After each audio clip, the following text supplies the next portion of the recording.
don't want to lose it, Georgie. Bill's gonna kill you.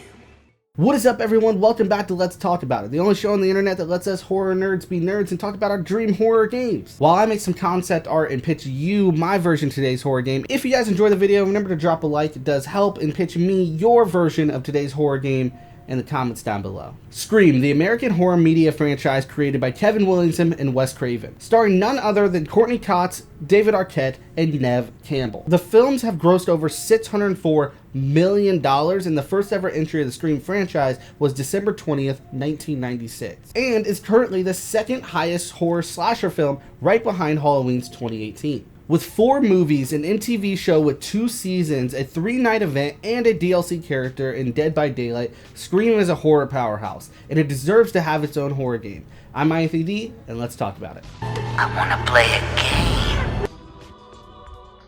Now, the easiest way to do this is I'm going to break it down each step for you so that you guys can overall see my entire pitch for the Scream video game. Now, first I'm going to start with the concept, just a quick overview of exactly what I'm looking for. I'm afraid that was a wrong answer. 5 versus 1. 5 students and 1 killer. A total of 6 students enter a small to medium-sized map. The object of the 5 students is to escape or survive till morning. 1 student may not be who they seem. In fact, they're actually Ghostface. Gameplay is based on survival, crafting, and looting. So let's break down the students. These are the survivors of the game, and let's see exactly how they work. The murders and all, it's like right out of a horror movie or something. A total of 6 students. Students range from a number of horror film cliches. Each student can equip 3 perks to tailor their playstyle. Students have a set amount of stats for a balanced experience. Students can explore the map for craftable items to help them escape or survive. Now, I want to take a look at Ghostface. Obviously, Ghostface is going to be the highlight of the game. Everyone's going to play him, and I want to make sure that we get him right. Do you like scary movies, Sydney? One of the 6 students will be randomly chosen to be Ghostface. Ghostface comes with a variety of skins to choose from. He will also have his own set of perks that the player can choose. He has a power called demasking, which can be used at several hotspots around the map. Demasking can be used to turn back into a student to access other abilities. While Ghostface may only attack in his true killer form, his student attire allows for him to sabotage or gain trust of other survivors through voice chat or play mind games. Hotspots are closets or dark areas around the map that Ghostface can trigger the animation. So let's talk about the maps. Now, the Scream franchise doesn't give us a lot of really cool areas to pull from. It's pretty much houses and schools. So that's where we're going to start. Let's see exactly how the maps will work. The question isn't who am I? The question is where am I? So the game would start off with 2 maps, Stu's house and the high school. Stu's house, which consists of the downstairs, the upstairs, the backyard, and the garage. The high school would be much more roped off and focused on the main hall, the classrooms, and the gym. By choosing much smaller maps and having them be much darker, the gameplay is slowed down a bit. In order to assure that the game is focused on looting and finding an escape, this will allow for a much more horror-focused tone. Example, crafting a flashlight with the items you have, using it down a long dark hallway, passing open doors with the chance of Ghostface popping out of one. 1 gun will spawn in each map. Whoever has the gun may take charge. Others can listen and follow or go off on their own. The gun can be used to kill or stun Ghostface.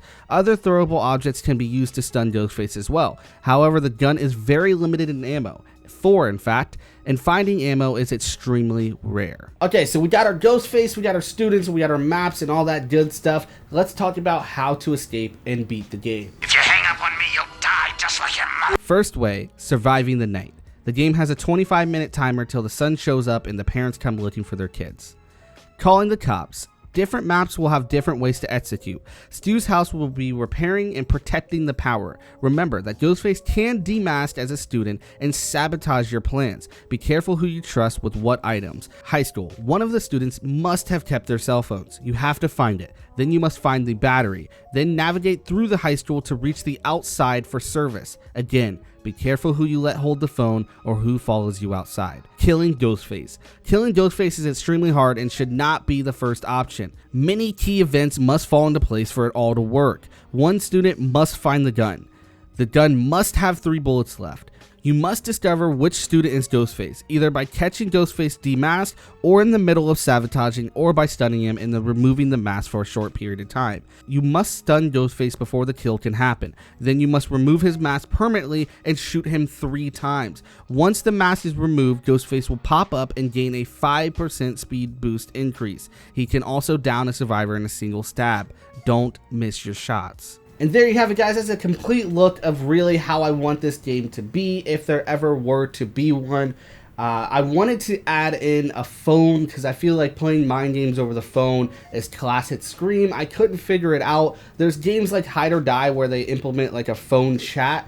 But if we had that in this game, why wouldn't the survivors just call 911 with it? I really couldn't figure out a legitimate, solid way to enter the phone into the game. So if you guys could put that in your pitch, I would love to hear it. Again, if you guys enjoyed the video, please smack a like. It really does help. You can click up here to watch the other Let's Talk About It, or you can wait till the end card to click my most recent video. Huge shout out to R.N.A. Murray for pledging at the Unbeaten Survivor tier.